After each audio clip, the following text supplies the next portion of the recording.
in the thigh and calf after sitting for a long period of time. Okay, so for those of you who don't know me, my name is Swati. I'm an executive mom power coach. So basically, I help moms who are working at an executive level overcome the physical challenges of motherhood. Now, this could range from a weak pelvic floor to poor posture to back pain, neck pain, etc.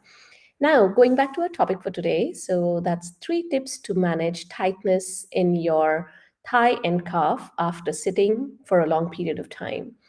Now, I recently was chatting with somebody who mentioned this problem when they sit for a while and they start to feel tightness go from their back into their the back of the thigh and the calf, and they're going to see a neurosurgeon for it. And I think that's the right way to go. But um, many a times when people go to a neurosurgeon, they would realize it's most probably this is sciatica or a nerve compression, nerve irritation. I'll just explain you how this works and how it manifests. But most probably it's a nerve problem, nerve compression or irritation. Your neurosurgeon's going to give you medicine, some nerve relaxants, and probably send you for an MRI just to see if there's any major issues in your back and nerves. And that's the right way to go. However, if you do not look at the factors that are contributing to this nerve pain, that are actually causing this nerve issue in the first place, then you probably want to consider those. And I'll give that to you as the 3 tips to manage this sort of tightness. That you feel in the back of your thigh and calf. Now, what happens is, very briefly, let me just tell you what happens with the nerve in this scenario is we have vertebrae that are stacked one on top of the other. So it's like one on top of the other all the way in the spine from your back of your neck right down to your tailbone. And in between the two vertebrae, there is something called a disc, which is a jelly like structure, which is a shock absorber. Basically, it is present in between those bony discs. So the discs are not, sorry, in between the bony vertebrae so that they are not rubbing against each other. Now, on either side of the spine, at every single level meaning between two vertebrae where the disc is present, on either side of that segment, there are nerves coming out.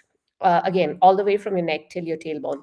Now, when these nerves, they're traveling from the spine, they go into your limbs. So the ones in your lower back will be going into your legs, supplying specific areas of the leg. The nerves are how you feel the sensations in your body, right? So the ones from your neck go into your arms. So let's consider the lower back and the leg ones. So what happens is, if you have these nerves irritated or compressed, or they're getting disturbed in any way in that route from the spine till they go into the area that they supply, there will be a nervy pain. This could feel like a tightness, it could feel like a tingling, numbness, burning, aching, any of these symptoms in that area of where the distribution of the nerve. So when you're sitting for a long period of time, or even if you're sitting like 5, 10, 15 minutes, depends on how long does it take for your nerve to get irritated, you will start to feel those symptoms in the back of your thigh and calf if it's your sciatic nerve. um, what can you do about it? Obviously, you go to the doctor, have it checked out. But apart from that, firstly, see if you have any localized tightness in your hamstrings and your calf. Hamstrings are the back of your thigh, and calf is the back of your leg.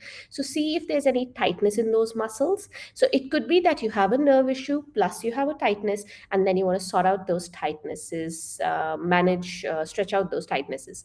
Second thing is, how are you actually sitting? Are you slouched? Are you slumped?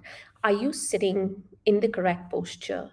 It's really no rocket science to sit in the correct posture. It's just one simple correction that you have to, at your neck, at your mid back, and at your lumbar spine. 3 areas that you correct, and your whole spine is in alignment, is in a neutral position, and you are in a good posture, right?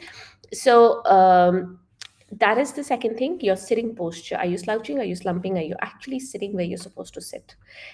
The third thing is, where are you sitting? Is it a couch that's really old? Is it a chair that doesn't support you well?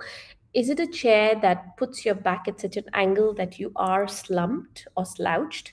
So check if your couch is saggy or if it's not supportive enough. Now, what can you do if you have localized tightness? You stretch it out. If you have a bad posture, you sit correctly. If you have a couch that needs changing, go ahead and do that or use another seating area in the house. Now, if you want to learn some more about these three tips that I told you, you want to learn some exercises, some tips for sitting posture, etc., you can join my free community. I'll leave a link in the description below. For those of you watching me on Instagram, the link is in my bio. When you click on it, it takes you to another page and then it says my community. So you can click on there and join. And I address all these exercises and sitting posture tips in my free community. Feel free to join. And if you want to know more about nerve pain, back pain, etc., you can go onto my YouTube channel and I talk about those in details. Here I've just touched on the surface. You can look at it in my YouTube channel. And obviously, if you like what you're watching, then you can always like and subscribe to the channel. Alrighty, I hope that was useful and you understand why you're getting that tightness or that nerve pain down your legs, your thigh, your calf, and what you can do about it apart from going to a doctor. Now, remember, this is in addition to going to the doctor, it's not a substitute. In addition to going to the doctor and taking your medication. Alrighty, guys, I hope that was helpful for you. And yeah, I'll see you next time.